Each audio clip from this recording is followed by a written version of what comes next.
نماز پڑھتے وقت یہ تصور کیا کرو کہ تم اللہ کے سامنے سر جھکائے کھڑے ہو۔ اپنی بری عادتوں اور برائیوں کو جلد از جلد سدھارنے کی کوشش کریں، کیونکہ دیر کرنے سے عادت پختہ ہو جاتی ہے۔ بعض اوقات انسان سکون کو ہر چیز میں تلاش کرتا ہے، لیکن وہ اس کی اپنی ذات میں چھپا ہوتا ہے۔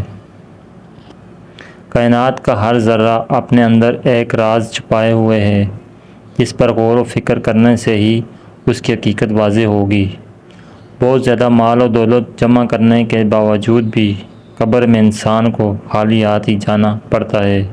میدان جنگ میں کامیاب ہو کر شیر بننا آسان ہے، لیکن اصل شیر وہ ہے جو اپنے نفس کو خود پر حاوی نہ ہونے دے۔ جو شخص اللہ کو پا لیتا ہے وہ خود کو اور دنیا کو بھول جاتا ہے۔ اللہ تعالیٰ جس انسان کو نوازنا چاہتا ہے، بلند مقام دینا چاہتا ہے، تو اسے تکلیف، دکھ اور درد کی راہ بخشتا ہے، تاکہ وہ مضبوط بن کے اتنا سیکھ لے کہ اپنی منزل تک جا پہنچے۔ جب تمہاری مشکلات حد سے بڑھنے لگیں تو سمجھ لو کہ اللہ تمہیں کوئی بلند مقام دینے والا ہے۔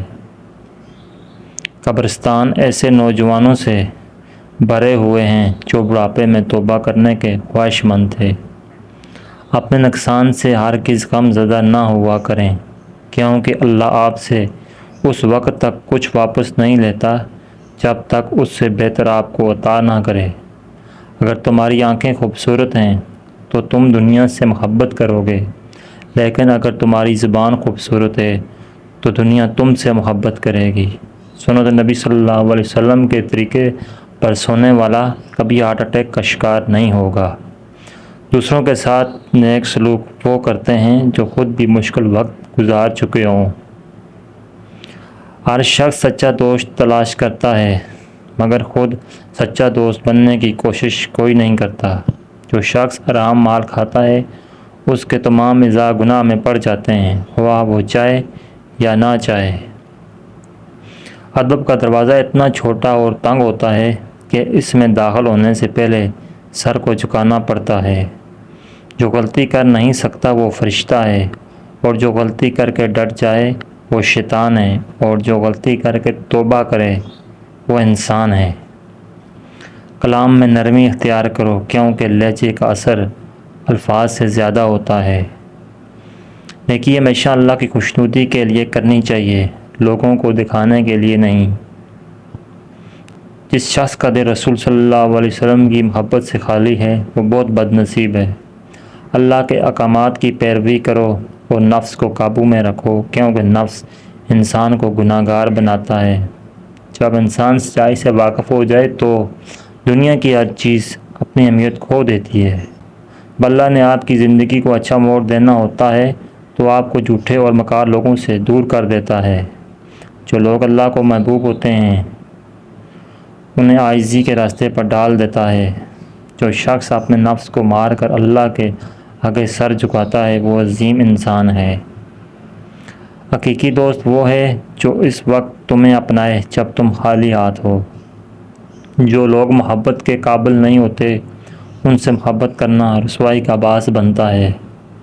مشکلات اللہ کی طرف سے اشارہ ہوتے ہیں تاکہ انسان لاپرواہی چھوڑ کر سنجیدہ ہو جائے۔ انسان بہت سے برے کام مایوسی اور ناامیدی کی وجہ سے کرتا ہے۔ جو لوگ اللہ کی رحمت سے مایوس نہیں ہوتے وہ برائیوں سے بچے رہتے ہیں۔ دشمن کا انتخاب اس کی ذہانت دیکھ کر کرو، اور دوست کا انتخاب کردار دیکھ کر کرو۔ خود غرض، جاہل اور بیوقوف لوگوں پر جب احسان کرو تو پھر ان کے شر سے بچو۔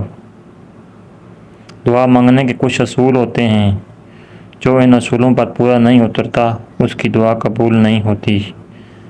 اس گھر میں برکت اور خوشیاں کبھی نہیں آ سکتی جس گھر کی عورتوں کی بلند آواز گھر سے باہر جاتی ہو۔ اللہ جب کسی کو اپنی طرف بلانا چاہتا ہے تو اسے کسی کے ہاتھوں ضرور توڑتا ہے، تاکہ اسے احساس ہو جائے کہ اللہ کی محبت کے علاوہ سب محبتیں فنا ہیں۔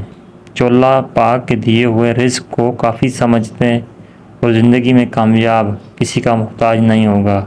دنیا نصیب سے ملتی اور آخرت محنت سے ہے، لیکن لوگ محنت دنیا کے لیے کرتے ہیں اور آخرت کو نصیب پر چھوڑ دیتے ہیں۔ دو انسانوں کا پیٹ کبھی نہیں بھرتا، پہلا وہ جس کا علم کی بھوک ہو، دوسرا وہ جس کو مال کی بھوک ہو۔ جزاکم اللہ خیر۔ ویڈیو پسند آئے تو لائک شیئر کمنٹ کر دینا۔ جزاکم اللہ خیر۔